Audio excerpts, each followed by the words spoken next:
get your own oil.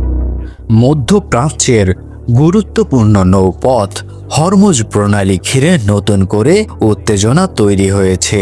এই পরিস্থিতিতে যুক্তরাষ্ট্রের প্রেসিডেন্ট ডোনাল্ড ট্রাম্প যুক্তরাজ্য সহ মিত্র দেশগুলোর প্রতি কড়া বার্তা দিয়েছেন। বিবিসির এক প্রতিবেদনে বলা হয়েছে, নিজের সামাজিক যোগাযোগ মাধ্যম ট্রুথ সোশ্যালে ট্রাম্প লিখেছেন, তোমাদের নিজেদের তেল নিজেদেরই সংগ্রহ করতে হবে। একই সঙ্গে তিনি সতর্ক করে বলেন, ভবিষ্যতে যুক্তরাষ্ট্র আর আগের মতো মিত্রদের পাশে থাকবে না। তার ভাষায়, তোমাদের নিজেদের জন্য লড়াই নিজেদেরই করতে হবে। বিবিসির কূটনৈতিক বিশ্লেষকদের মতে, হরমুজ প্রণালীতে ইরানের নিয়ন্ত্রণ নিয়ে এখনও সরাসরি চ্যালেঞ্জ জানাতে প্রস্তুত নয় কোনো পক্ষই।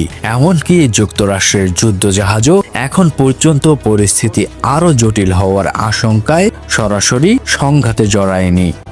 এদিকে যুক্তরাষ্ট্রের প্রতিরক্ষা মন্ত্রী পিট হেগসেট জানিয়েছেন, গুরুত্বপূর্ণ এই নৌপথ দিয়ে জাহাজ চলাচল অব্যাহত রয়েছে এবং সাম্প্রতিক সময়ে এর সংখ্যা বেড়েছে। বিবিসি ভেরিফাইয়ের তথ্য বিশ্লেষণেও এই প্রবণতার ইঙ্গিত পাওয়া গেছে, যদিও ঝুঁকি এখনও পুরোপুরি কাটেনি।